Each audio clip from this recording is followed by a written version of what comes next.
Dear students, have a very sweet day to all of you. I hope you are well and safe at your home. जी हाँ प्यारे बच्चों, उम्मीद करता हूँ आप घर पे ठीक ठाक होंगे और रोज का काम रोज कर रहे होंगे। जी हाँ बच्चों, आज हम पढ़ने वाले हैं 11th इकोनॉमिक्स की बुक जो है स्टैटिस्टिक्स, इसके चैप्टर नंबर 8 को। और इस चैप्टर नंबर 8 का जो नाम है वो है अर्थमेटिक लाइन ग्राफ, या फिर हम कह सकते हैं टाइम सीरीज ग्राफ। जी हाँ बच्चों, आज हम पढ़ेंगे कि मेरिट्स क्या हैं अगर हम डायग्रामेटिकल प्रेजेंटेशन देते हैं, क्योंकि ग्राफ एक डायग्रामेटिकल प्रेजेंटेशन है, तो जो डायग्रामेटिकल प्रेजेंटेशन की मेरिट है वही हमारी ग्राफ की मेरिट्स कहलाती हैं। तो बेटा इन सब की मेरिट्स हैं क्या? सही बताऊं तो ग्राफ इजीली रिकॉग्नाइज हो जाता है, इजीली अंडरस्टैंड होता है, ज़्यादा ट्रेनिंग की इसमें ज़रूरत नहीं। रीडर को, स्पेक्टर्स को देखते ही पता चल जाता है कि किसका है। फॉर एग्जाम्पल मैं आपको समझाता हूँ कि अगर कोई मैच होता है तो मैच के अंदर जैसे ही इंडिया पाकिस्तान का मान लीजिए मैच होता है, दो टीमों को जैसे ही एक टीम पाकिस्तान खेल चुकी है, इंडिया खेलती है, अच्छी परफॉर्मेंस कर रही है, दोनों का जब ग्राफ आपके सामने आता है तो कितना ही आदमी कम पढ़ा लिखा क्यों ना हो, लेकिन वो ग्राफ देखते ही समझ जाता है कि हाँ भाई इसमें ये विकेट तब गिरा और इतना स्कोर है, जितने की पोजीशन में है या नहीं है, या कितनी रन रेट और चाहिए। तो चलिए हम इसकी मेरिट्स की स्टडी जो है वो कर लेते हैं। पहला मेरिट क्या है? ग्राफ देखने में बहुत ही सिंपल और अंडरस्टैंडेबल फॉर्म में डाटा को ला देता है। टेबल को समझना मुश्किल है, टेक्स्ट प्रेजेंटेशन में पूरा टेक्स्ट पढ़ना पड़ता है। जब हम टेक्स्ट प्रेजेंटेशन की बात करते हैं, टेक्सचुअल प्रेजेंटेशन की, पूरा टेक्स्ट पढ़ना पड़ता है, टेबल को भी अच्छी तरह अंडरस्टैंड करना पड़ता है। लेकिन ग्राफ उससे ज़्यादा अट्रैक्टिव, उससे ज़्यादा सिंपल फॉर्म में प्रेजेंटेशन देता है। वो डायग्रामेटिक प्रेजेंटेशन, वो ग्राफिक प्रेजेंटेशन रीडर देखते ही समझ जाता है, इसलिए कहते हैं सिंपल है और बेहतर अच्छी तरह अंडरस्टैंड करने लायक पोजीशन में ग्राफ होता है। दूसरा, लॉन्ग लास्टिंग इम्पैक्ट। देखिए, जब हमने किसी घटना को देखा है अपने सामने, ठीक है, तो उसका एक लॉन्ग लास्टिंग इम्पैक्ट माइंड पे आ जाता है। डायग्रामिक जो प्रेजेंटेशन है, हमारी डायग्रामेटिक प्रेजेंटेशन या जो ग्राफिक प्रेजेंटेशन है, इसमें जो ग्राफ सामने आता है, जो अट्रैक्शन उसका होता है, ठीक है, मान लीजिए एक्सपोर्ट को हमने रेड लाइन से दिखाया, इम्पोर्ट को हमने ग्रीन लाइन से दिखाया, तो इस तरह एक्सपोर्ट इंपोर्ट फटाफट समझ में आ जाएंगे समझने वाले की। तो ये जो इम्पैक्ट है, किसी टेक्स्ट का इम्पैक्ट कितना रहता है? आज पढ़ रहे हैं, कल भूल जाएंगे वो टेक्स्ट, थोड़ा सा याद रह जाएगा, पूरा नहीं याद रहेगा। टेबल है, आज रिकॉग्नाइज कर ली है, ध्यान है, थोड़ी देर बाद टेबल भी भूल जाएंगे, हम टेलीफोन नंबर तक भूल जाते हैं।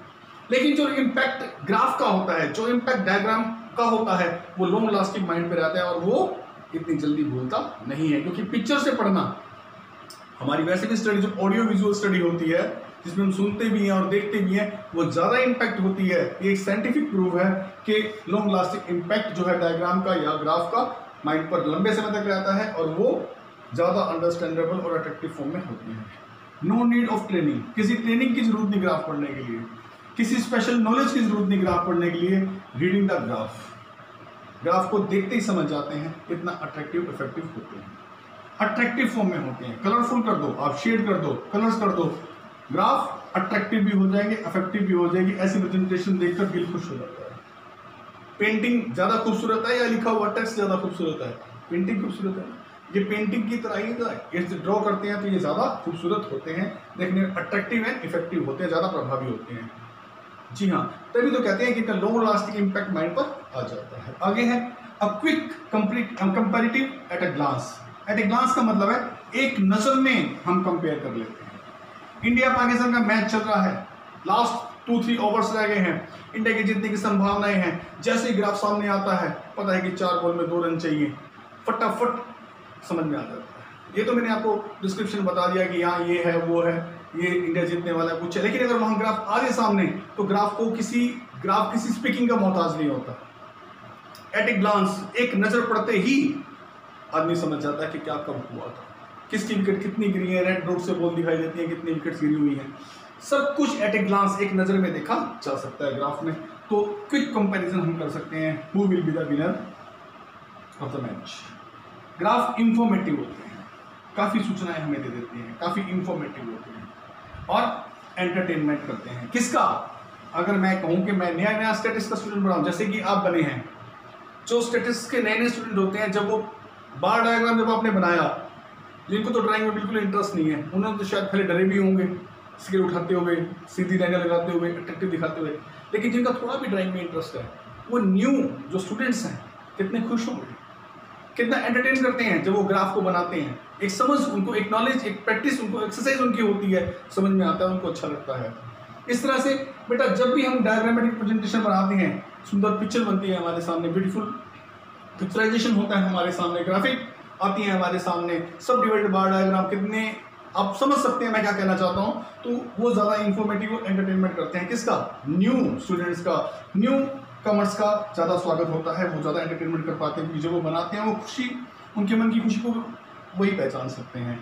लोकेशन और एवरेज, ग्राफ में हम एवरेज को शो कर सकते हैं, एवरेज यानी कि मीन को शो कर सकते हैं, मीडियन को शो कर सकते हैं, और मोड को भी दिखाया जा सकता है ग्राफ में। बिल्कुल बेटा, इसलिए इसके मेरिट में मैंने इसको लिख दिया है। अगली बात है स्टडी ऑफ कोरिलेशन। कोरिलेशन क्या है?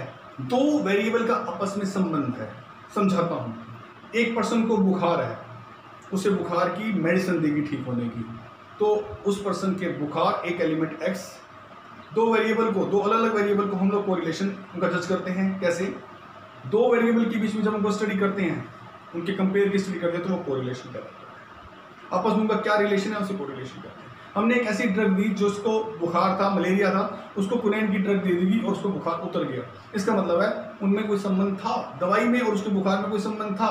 जब दो वेरिएबल एक्स और वाई के बीच में स्टडी की जाती है तो हम कहते हैं कोरिलेशन है। और ग्राफ में एक्स और वाई दो अलग अलग लाइनें बता के उनके कोरिलेशन को दिखाया जा सकता है। मेरे बच्चों, एक और बात बताता हूँ कोरिलेशन के संबंध में। बारिश, जितनी सामान्य बारिश होती है या सामान्य से थोड़ी सी ज़्यादा बारिश होती है, अगर इनफ बारिश हुई है तो फसल भी अच्छी होती है, किसान के लिए फायदेमंद है। इनके अंदर क्या है? अच्छा रिलेशन है, अच्छी बारिश, अच्छी फसल। तो बेटा जो दो चीज़ों के रिलेशन को बताया जाता है वो होती है कोरिलेशन की स्टडी, और ग्राफ में कोरिलेशन स्टडी को किया जा सकता